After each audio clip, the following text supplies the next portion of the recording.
Everyone's excited for Keeneland. Let's get started. Trust the Profits is proud to be sponsored by Game of Silks. Go to silks.io to get in the game. Real ownership, real races, real rewards. Hello, everyone. Welcome to another edition of the Pick 5 Players Show. I'm your host, Michael Pellerin, a.k.a. Horse Guy Mike. And today I'm going to be talking about this Saturday's Pick 5 sequence, late Pick 5, all graded stakes Pick 5 sequence at Keeneland, April 6th, leading up into the Bluegrass Stakes, Kentucky Derby prep for 100 points. We got a couple really good contenders in that race, but we have 4 graded stakes races leading up to that beforehand. Love that Keeneland's back. Love this little, I almost call it a boutique meet, even though it's not. It's a big-time race with big-time stakes races. It's such a short little window, but we're really excited for Keeneland. Love the racing there. So we'll get started. We got great racing now on Friday as well with their Kentucky Oaks prep, with the return of Just FYI. We're going to be focusing on Saturday. Let's go ahead and jump right in. Leg number 1, race 6, grade 3 Commonwealth, going 7 furlongs on the dirt for 4-year-olds and up. Going with 2 horses here. We've got some kind of good knockers coming in. Manny Waugh has had some good races under his belt. Raise Kane had a really good performance last year in the Perryville and the Oklahoma Derby. Came back, ran in the Malibu. I'm going to be going against both of those 2 horses. First horse I want to include is number 2, Wicco for Wesley Ward, Irad Ortiz. Wesley Ward in Kentucky, especially at Keeneland in these sprint races, is always kind of dangerous. Really love this horse's form. Last year, ran at Keeneland, got a 100 Brisnet in a nice, impressive win here at Keeneland in October. Won by 4.5 lengths in an allowance. Really impressive there. High speed figure, easy win at this distance on this track. You always love to see that. Came back, got a close second place at Churchill in November, going a mile. So maybe a little bit longer than he wanted. Kind of tired out at the end. That extra furlong really got to him. After the layoff in November, came back end of February, ran at Turfway Park in a 6.5 furlong on the artificial surface there. Got third, but again, first off layoff on the artificial surface. He's getting back onto the dirt here. I like that form. I like that he has already shown success at Keeneland. Also getting Irad Ortiz on the mount for the first time. So jockey change, back to the surface he likes, back to the distance they like. I think this is set up for a really good performance here from Wicco. And then moving to the outside, going to go with the number 9. That's Minnesota Ready for Tom Amos, Tyler Gaffleone. This horse just switched to Tom Amos last out, not first off layoff, but last out at Fairgrounds, going 5.5 in the slop. Had a really nice 104 Brisnet speed figure that day. Won by 3.5 lengths. Super impressive. Had been running at Fairgrounds consistently, going 5.5 on the turf there. Last out was off the turf in that sloppy track. I think it just really took to the dirt that day. And so Tom Amos keeping this horse on the dirt, switching to Gaffleone, who has never had the mountain before. This horse has raced at Keeneland in the past. Didn't really have great performance there. Had a win at Ellis Park last June, but not a ton of success. But I do like that switch. Stretching out in distance a little bit, has raced at 7 furlongs at Churchill last year, had a 95 Brisnet, which is respectable. So first race at Keeneland, first race with Tyler Gaffleone, second race with the new trainer. I like everything. Has had a really nice bullet work last week. So everything's shaping up for this horse to be in prime form with a little bit of a question mark going in there. So these are the 2 I want to be going with to kick off this sequence. It's going to be fading Manny Waugh and Raise Kane, who I think are going to take a lot of money, but just not that impressed by either of them. I mean, Raise Kane has not raced since that Malibu where he got beaten by 10 lengths. And if you look at his Perryville and his Oklahoma Derby, one was at 7 furlongs, one was at 1.1 miles. So which one is his preferred distance? The Perryville was a listed stakes there. He only won by a head. So Manny Waugh racing up at Aqueduct, has raced at Keeneland before, but never really performed well in Kentucky. He might just be a New York horse. So I think I want to fade those 2. Go with Wicco, go with Minnesota Ready as my top 2 choices here. Moving on to leg 2, race number 7, The Grade 2 Appalachin going 1 mile on the turf for fillies and mares 3 years old. This is a race I want to go a little bit deep in. I've got 4 horses here. First one I want to talk about, number 4, Grecian Goddess. New Chad Brown, Flavian Pratt horse. Was previously trained by Christophe Clement. Ran in Tampa in a maiden special weight, won by a nose. So first time new trainer, first time new jockey. Almost want to say this is a first time starter in kind of a deep field, but we know Chad Brown likes to debut these kind of fresh turf horses in Kentucky during these big meets. So like what I'm seeing here, it's had some okay works, nothing to write home about, but a little bit of a question mark here that I want to be including in my ticket. Moving right to his outside, number 5 horse, Caillou for Sherry Devereaux and Irad Ortiz Jr. I love seeing these European shippers come in and debut at Keeneland. Raced in Ireland for all three of her starts. 100% trainer shipping to the U.S. So whenever Sherry Devereaux ships a brand new horse to the U.S., has won. I don't know what the sample size is very big for that, but was racing in stakes company over there. Had a group 3, had a handicap race over there where they were coming off that group 3 win at Ireland last July, and then ran at Dundalk. Got 12th, but that was kind of a really high level race against Olders, I believe. So like the debut here in America, a little bit of again, question mark, has been working fine. But I like seeing these Euro shippers first time here debuting at Keeneland on the turf. Want to make sure I'm including them there. Moving to the number 6 horse, a steer for Brendan Walsh and Tyler Gaffleone. Really liked this horse last year leading up into the Breeders' Cup. I believe myself and a bunch of people had her for the Breeders' Cup. She underperformed that day. She came back off debut in that Florida Oaks at Tampa, where they finished. She finished 5th, but it was basically a blanket finish at the finish line, where she was only a length and a half back from the lead in 5th place. So they didn't go. It was kind of an okay race there. I'm going to excuse it. It was her first race off the layoff. Tampa can be a bit funky. So coming back, second off layoff, hopefully she can return to form that she was having last year. She's getting back to Kentucky where she had her 2 wins at Ellis Park and Kentucky Downs. So willing to throw out that last race in the Breeders' Cup, give her one more shot here to impress me. And then moving to the number 10 horse, Pounce for Mark Cassie, Javier Castellano. This horse is coming off of back-to-back wins at Gulfstream, and both races at Gulfstream, she won the Grade 3 Here Comes the Bride Stakes, going a mile on the turf there. 88 Brisnet, 93 Brisnet. She's got the speed figures. She's got the graded stakes performance. Should be set to make a nice move here. Has been training fairly well, doing some gate works, and nothing really you can knock against her. I like her front-running style. I think looking at a pace perspective, she's really one of the only ones that wants the lead, maybe Dozen Diamonds and Living Magic. Poolside was slim.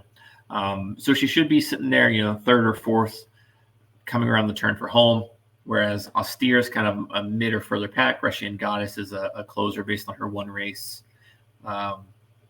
So looking for a little bit different styles here. Poolside was slim, pure front runner, not including it, but if you were looking for a horse to go gate to wire, this is the type of horse that would do it. In that Florida Oaks at Tampa, got 4th in that same race, was 2nd, had first and they hit the stretch and then just couldn't hold on.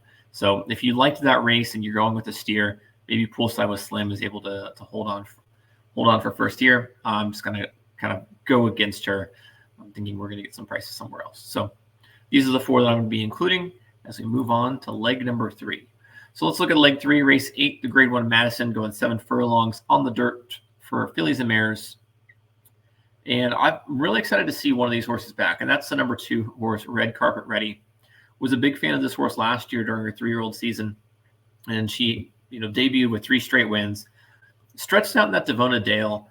The stretch out in distance didn't really help her out, so she immediately cut back in distance in that 8 bells at Churchill Downs on the Kentucky Derby undercard, and she won. Really great race, beat Munnings Gold, who had a lot of hype for her last year. Came back and faced who I thought was probably one of the best sprinters of the year in Maple Leaf Mel, and just ran into a buzzsaw that day. Maple Leaf Mel was incredible. Really sad that we're not going to see more of her this year. But Red Carpet Ready, kind of discouraged by that fight with Maple Leaf Mel. Fired back first off of that long layoff. So that race was in July. Did not race again until this March. Had a really nice 100 Brisnet win in the grade 3 down at Gulfstream. So getting back to 7 furlongs, second off layoff, should be improving. I think Red Carpet Ready is going to be set to be one of the big sprinters this year in the filly and mare division. And the other one I want to be including here is Vava for Sherry DeVroe and Irad Ortiz Jr. A little bit more experience. She won the grade 2 Ravens run last out at Keeneland last year. So she really capped off a nice 3-year-old season with back-to-back graded stakes wins at Charlestown and at Keeneland. This is going to be her first off layoff, so a little bit of a question mark there. Kind of facing really good horses and a grade 1 first time off of that layoff. But both of these horses, 4-year-old fillies, had really nice 3-year-old seasons. Hopefully they're able to replicate that performance moving forward. But Vava, really nice speed figures throughout the year. Great performances at the end. The long layoff is what's keeping me from making her a single. And Red Carpet Ready's kind of inexperience last year didn't have as much seasoning as Vava would keep me from keeping her a single. So I think these are your 2 logical favorites. I'm just going to be choosing both of them and then moving on. So looking at leg 4, race number 9, the grade 2 Shakertown, going 5.5 furlongs on the turf for 3-year-olds and up. Going a little bit deep here. These kind of turf sprints at Keeneland are always a little bit of a crapshoot, and you do have 12-horse field with 1 also eligible. I'm going to go 4 deep here. One of them I like is the number 2 horse, Sosua Summer, who I liked last year. He raced up at Aqueduct, Saratoga, Belmont, came back off of the layoff or off the break, ran at Fairgrounds in December and January. Hasn't run since January, so having another little bit of a layoff might be a little concerning, but that was a win. 98 Brisnet, had a 91 Brisnet right before that. Loves the 5.5 furlong distance. Doesn't like to stretch out. Likes 5.5 furlong, maybe 6 furlong. Has some decent works recently. So one I want to be including, not my top choice here. I actually want to move right outside to the next one, and that's Mischief Magic for Charles Appleby and Tyler Gaffleone. As I said in the last race, seeing a Euro shipper come into Keeneland, always love to see that. Gaff knows this turf really well. Gaff on turf at Keeneland, always a wonderful combo. He's getting this excellent Euro shipper in. For Charles Appleby, who's just fantastic as getting these horses prepared for America, usually over at Saratoga, Belmont, and Aqueduct. So when he's shipping further inland, he has confidence there. So this horse is running in group 3s, group stakes level over in Europe, in Great Britain. Went over to Dubai, just coming off a race in Dubai, shipped to Dubai, shipped back, shipped over to Duncan, wherever that is. Sorry, kind of all over the place with this horse. So coming to America from the UAE and that area, like the kind of progress of going from England to Dubai to America to debut.